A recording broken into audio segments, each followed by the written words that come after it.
दोस्तों नमस्कार। सुब्रत पाल की चिट्ठी में आपका स्वागत है। दोस्तों 1945 में अमेरिका ने जापान पर एटम बम गिराया था। तबाही मच गई थी।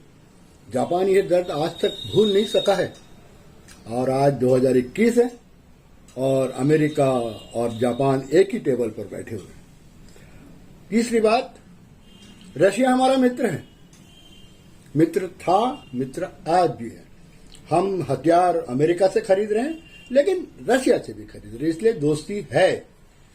दोस्तों समय बदलता है और जरूरतें बदल जाती है। जी हाँ, समय बदलता है, जरूरतें बदलती है। तो आज अमेरिका, भारत, ऑस्ट्रेलिया और जापान एक ही टेबल पर बैठे हैं, स्क्वाड देश बनाकर, गुट बनाकर। आज के वर्तमान युग में ये बात तो मानना पड़ेगा कि टेक्नोलॉजी और इंटेलिजेंसी जिसको खुफिया तंत्र कहते हैं, वो अमेरिका की सर्वश्रेष्ठ है। टेक्नोलॉजी और खुफिया तंत्र में, मतलब इंटेलिजेंस में नंबर 1 है अमेरिका। विश्व में चीन की विस्तारवादी नीति से दुनिया परेशान है। विश्व में चीन से परेशान है लोग, उसके विस्तारवादी नीतियों से। हर पड़ोसी के साथ चीन का झगड़ा है। और ऊपर से जो कोरोना वायरस चीन ने पूरे विश्व में फैलाया, जिससे तबाही मची पूरे विश्व में, उससे भी पूरी दुनिया परेशान है, चीन से। दोस्तों स्क्वाड देशों के सम्मेलन के लिए प्रधानमंत्री नरेंद्र मोदी अमेरिका पहुंचे। मेरे हिसाब में बैठक सफल रही। जी हाँ, बैठक सफल रही और पूरी तरह सफल रही। क्वाड बैठक के जो उद्देश्य लेकर चला था उसके बारे में बाद में बताता हूं, मतलब सफल रही।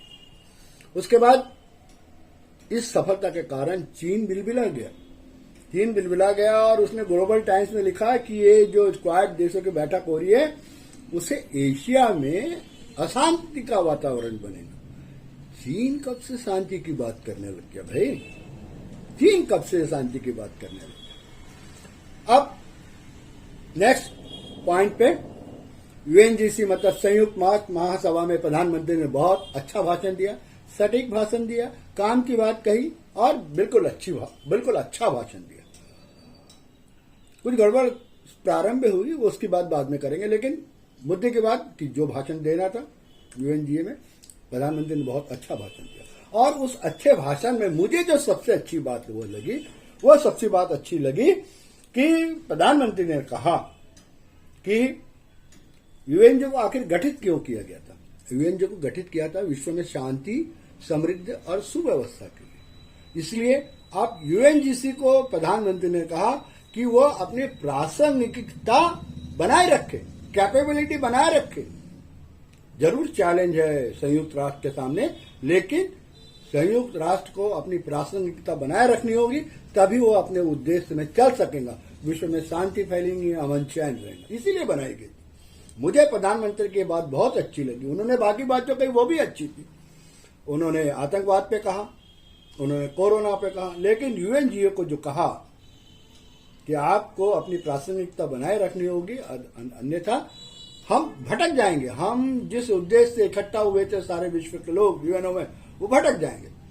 और अमेरिका दौरे के दौरान प्रधानमंत्री 5 बड़े मल्टीनेशनल कंपनियों के सीईओ से मिले। बातचीत बहुत अच्छी रही। बात यह भी आई कि कुछ इन्वेस्टमेंट होने जा रहे हैं और कुछ लोगों के साथ ऐलान कर दिया। मैं अभी उस बात पे विश्वास नहीं कर रहा हूं। अभी बात अच्छी रही। अभी वो देश के प्रतिनिधि भारत आएंगे, उस देश के कंपनी के लोग भारत आएंगे, देखेंगे, समझेंगे, उन्हें पटेगा तो वो यहाँ निवेश करेंगे। वो व्यापारी है, कोई चैरिटी फंड वाले नहीं है कि यहाँ आएंगे और चैरिटी करके चले जाएंगे। जी नहीं, वो 5 देश के लोग यहाँ आएंगे, कंपनी वाले आएंगे, देखेंगे, उन्हें पटेगा तो करेंगे। इसमें कोई आश्चर्य की बात नहीं है। हमें थोड़ा वेट करना पड़ेगा। और आखिरी जो मुझे जो इस बैठक में हुई अमेरिका के साथ, अमेरिका में जो प्रधानमंत्री गए, उसे मैं इसलिए सफल कहूंगा। सब लोग आतंकवाद को रोकना चाहिए, इस बात पे एक मत हुए। पर्यावरण पे सब लोग एक बात हुए। और जो सब लोगों को एक और जो हिंद महासागर में जो अशांत वातावरण पैदा हो रहा है या चीन की जो विस्तारवादी नीति है उसको रोकने के लिए चारों देश एक साथ आ गए हैं और चीन भी बुलाया हुआ है। तो मेरा यह कहना है कि प्रधानमंत्री की जो यात्रा थी वो बिल्कुल सफल रही, सटीक रही, इसमें कोई दो मत नहीं। ये अभी आप ये मत सोच लीजिए कि क्वाड देशों के सम्मेलन से चीन सुधर गया है। चीन सुधरा नहीं है। चीन सुधरेगा क्या नहीं सुधरेगा ये तो समय बताएगा, लेकिन क्वाड देश जो संकल्प लेकर चल रहे थे, जिस मंशा से मिले थे, उनकी मंशा सफल रही। और मैं ये कहूंगा कि 100 मार्क्स दूंगा कि प्रधानमंत्री की अमेरिका यात्रा पूरी तरह सफल रही। दोस्तों, मैंने ईमानदारी के साथ, निष्ठा के साथ जो सच्चाई है वो रिपोर्टिंग किया, जो मुझे समझा वो रिपोर्टिंग किया। मैं प्रधानमंत्री गए हुए हैं और ईमानदारी की बात भी तो कुछ होना चाहिए। अब ये कोई गुपचुप की दुकान में नहीं है कि पैसे दिए तुरंत गुपचुप लेके आ गए। बहुत सारी बातें होती हैं और उसके दूरगामी परिणाम होते हैं, इसलिए दूरगामी परिणाम के लिए इंतजार करना पड़ेगा। और फिर मैं कह रहा हूं कि लोग चाहे कुछ भी बोले, प्रधानमंत्री की यह यात्रा सफल रही, 100% सफल। तो थैंक यू, आप अच्छे से रहिए। और देखिए, प्रधानमंत्री ने भी अमेरिका में मास्क पहना था, इसलिए मास्क जरूर पहनिए। मिलते हैं अगले वीडियो।